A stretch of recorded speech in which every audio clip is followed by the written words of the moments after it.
ఓం శ్రీ సాయిరామ్.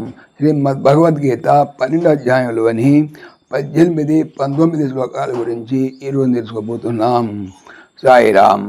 భగవానుడు గత శ్లోకంలో ఇలా అన్నారు: ఎవడు సంతోషింపడో, ద్వేషింపడో, శోకము పొందడో, ఎవడు శుభాశుభములను వల్లినవాడు అట్టి భక్తుడు నాకు ఇష్టుడు.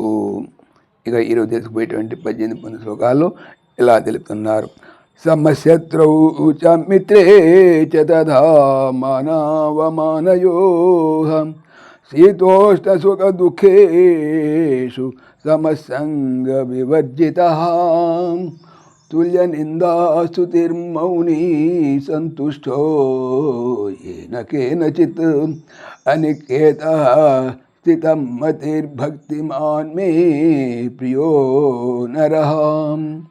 శత్రువు చ శత్రువునందును, మిత్రే చ మిత్రుని యందును, తథా అట్లని మానవమానయోః మానవమానములందును, సమః సమముగా ఉండువాడును, శీతోష్ణ సుఖ దుఃఖేషు శీతము, ఉష్ణము, సుఖము, దుఃఖము వినియందు సమః సమముగా ఉండువాడును, సంగవర్జితః దేని అందును సంగము లేనివాడును, తుల్య నిందాస్తుతి నిందాస్తుతులందు సమముగా ఉండేవాడును, మౌని మౌనముతో ఉండేవాడును, ఏనచిత్ దేని చేతనైనను, సంతుష్ట ప్రతి పొందువాడును, అనికేత నిర్దిష్టమగు నివాస స్థానము లేనివాడును, స్థిరమతి నిశ్చయ బుద్ధి గలవాడును, భక్తిమాన్ భక్తి గలవాడును, నరహ మనుష్యుడు, మే నాకు ప్రియ ఇష్టుడు.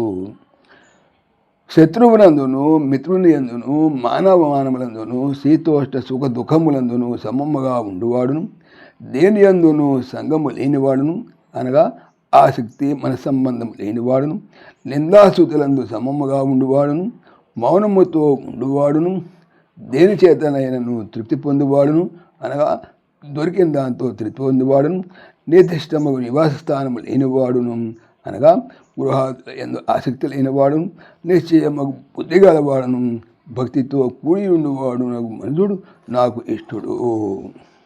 ఈ శ్లోకములలో 5 రకములైనటువంటి ద్వంద్వములు చెప్పబడినవి: శత్రు మిత్రులు, మానవ మానములు, శీతోష్ణములు, సుఖ దుఃఖములు, నిందాస్తుతులు అని. అవి తటస్థించినప్పుడు ఏ విధమైన మనోవికారము పొందక సమస్థితి ఎందు ఉండువాడని అర్థము. సాయిరామ్. ఓం దేవకీ నందనాయ విద్మహే వాసుదేవాయ ధీమహి తన్న కృష్ణ ప్రచోదయాత్. ఓం సర్వం శ్రీకృష్ణార్పణమస్తు.